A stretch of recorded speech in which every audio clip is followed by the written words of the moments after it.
Hello, good morning everyone. Manang Leads ulit for another video. Ayan, kamusta?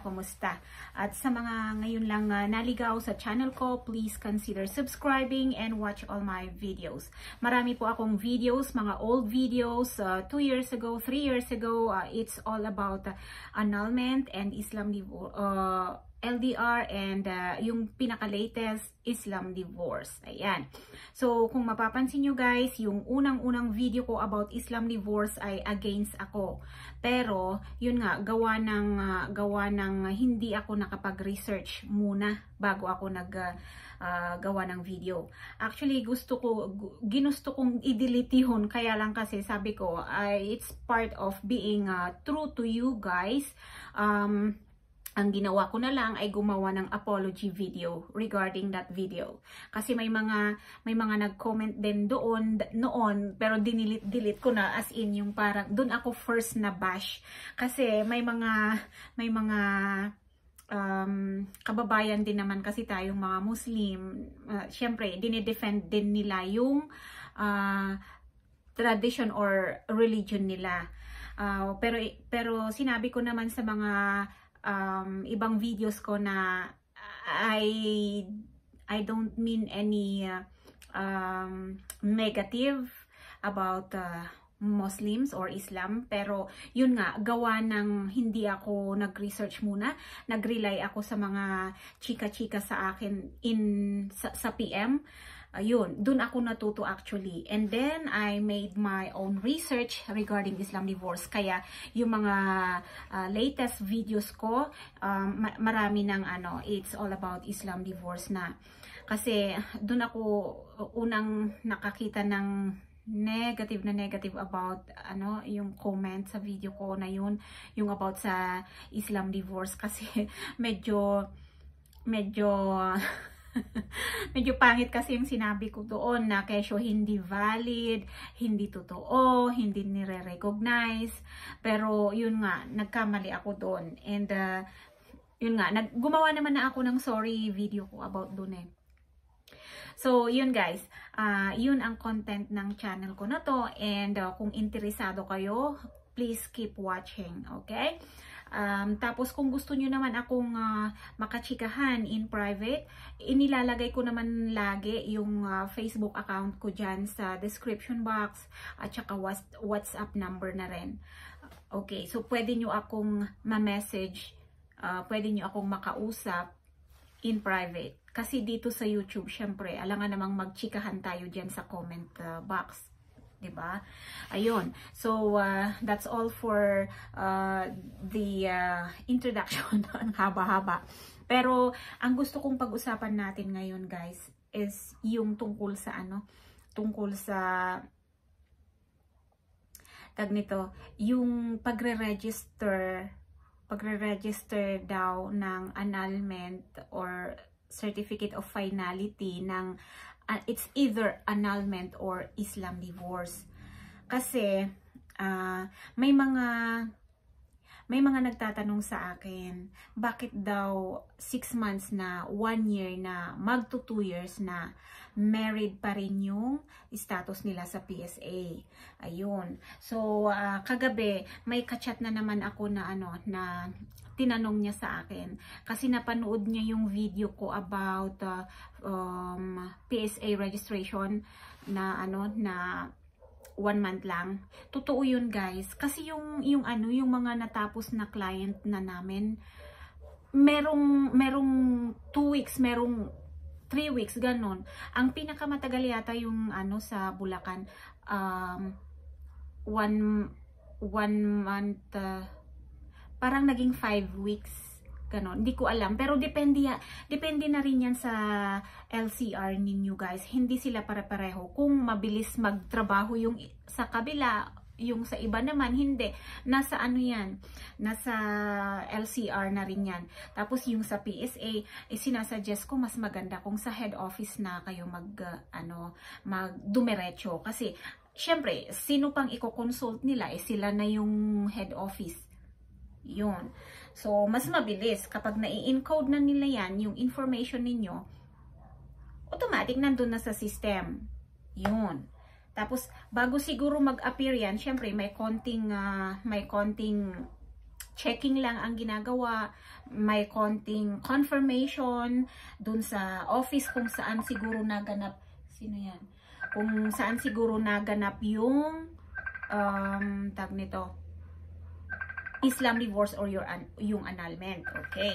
So, siya. Baka may magalit na naman dyan na hindi makahintay. Paano nga ba? Or ilang months nga ba? Yun nga, nabanggit ko kanina na 1, 2, 3, 4, 5 weeks lang dapat. Hindi siya umaabot dapat ng, hindi dapat umaabot yan ng 6 months, 1 year, 2 years. Hindi Tapos, yun nga, ang pagre-register kasi niyan, para mas mabilis, kayo na. At least, alam nyo sa sarili nyo na inilakad nyo talaga doon sa LCR. Kung ipinagkatiwala nyo sa sa hindi nyo kaano-ano or na nag-LBC lang kayo, yung ganito ang karaniwan na nangyayari yung nag-process daw, sila na daw ang magdadala doon sa LCR tsaka PSA, which is parang red flag yun. Ay, sila na lahat-lahat, parang imposible yun. At saka, tag nito, manigurado rin kayo. Huwag puro relax. Tapos, bandang huli, sisisihin nyo yung si pula na pulano. Mag-effort din kasi kayo, alam nyo kasi sa sa annulment at saka sa Islam divorce, hindi lang puro yan, hindi porket nagbayad kayo, akala nyo hawak nyo na yung oras ng processors nyo. Hindi Kaya sa amin mismo, sa team namin, hindi kami nagpo-process ng sa LCR na yan, PSA. Although meron ding isang team na nagpo-process ng ganyan, pero hindi outside na sa amin yun. Kung gusto nyo silang bayaran nyo. Basta outside na dun sa fee ng processing. Outside na yun sa processing fee. Mahal din silang maningil. Kasi syempre magta-travel ang mga yan. Yun. So, yun guys. Wag iasa lahat dun sa processor. Kasi ang normal process niyan guys, sa annulment at saka Islam divorce, ang serbisyo lang ng mga processors, o lalong-lalo na sa mga lawyer, lalong-lalo na sa attorney, ang service lang nila ay hanggang sa certificate of finality lang. Ano pa nga bang hahanapin nyo kung naibigay na sa inyo yung certificate of finality? Kasi yan na yung pinaka-last na document ng annulment at saka Islam divorce. Yung certificate of finality. So, final na yung decision, hindi na pwedeng i-revert. Hindi na pwedeng, yung may nagtatanong sa akin, pwede bang pag nagreklamo, baka pag nagreklamo si ex, baguhin yung desisyon. No more! Hindi na pwede. Kasi kapag nangyari yan, na lang ang credibility ng mga korte na sasabihin na, ay, dinimanda lang, may nagdemanda lang, binawi na. Parang wala ng power ang korte niyan.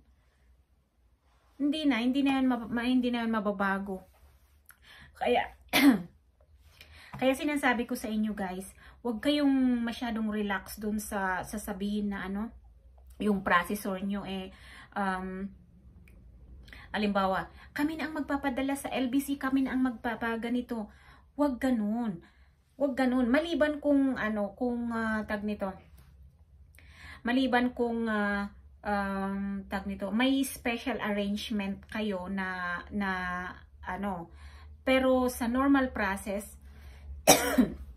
sorry po, sa normal process walang ganun kasi in my case parang ang hirap-hirap naman pagka ako pa yung bibiyahe papuntang Mindanao. Karamihan pa naman ng mga clients ang lalayo. Pero kung dito lang sa sa North Luzon, NCR, baka pwede pa kasi at least pagpunta mo lang sa Manila, yun na. Maghahanap ka na lang ng office dyan. Yung parang napaka-imposible naman yung client taga Mindanao, Visayas, tapos ikaw pa ang magkaganon. Kasi ang pinaka the best talaga na gawin dun sa mga divorce or annulment papers, personal na dalhin sa LCR at saka PSA. Huwag kayong maniwala dun sa EELBC. Baka mawala pa yung papeles nyo. Di wala. Yun. Mas maganda na yung personal ninyong ipunta. It's either kayo mismo or yung trusted person ninyo. Yung pinagkakatiwalaan nyo talaga ha. Kasi, halimbawa kami, ipapadala namin lahat yung mga original na papeles nyo. Kung nawala yun, hindi na namin sagot yun. Kasi ibinigay nyo naman sa amin yung yung complete address, complete details ng magre-receive. Tapos ang gagawin namin, hindi pwedeng house delivery. Ang gagawin namin is COP for pick up dun sa LBC mismo. Hindi yung LBC ang magde-deliver sa bahay ninyo. Kayo ang magpipick up sa LBC branch. Ganon. Para mas safe.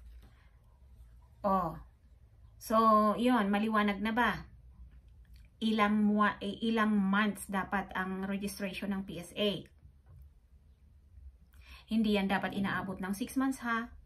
Ng 1 year, ng 2 years. Ayan. Paano? Paano magpa-register? Dalhin nyo mismo yung papeles sa LCR at saka sa PSA. Huwag nyo ng LBC. Pag na-receive ninyo yung mga documents, diretso na kayo sa LCR at saka PSA. Sa LCR kung saan kayo kinasal ha. Baka kung saan saang LCR yan. Yun guys. Okay, so nothing more to say on this video. Maraming salamat po sa mga nagtiwala sa akin at saka dun sa mga magtitiwala pa. Bye-bye. Ingat-ingat.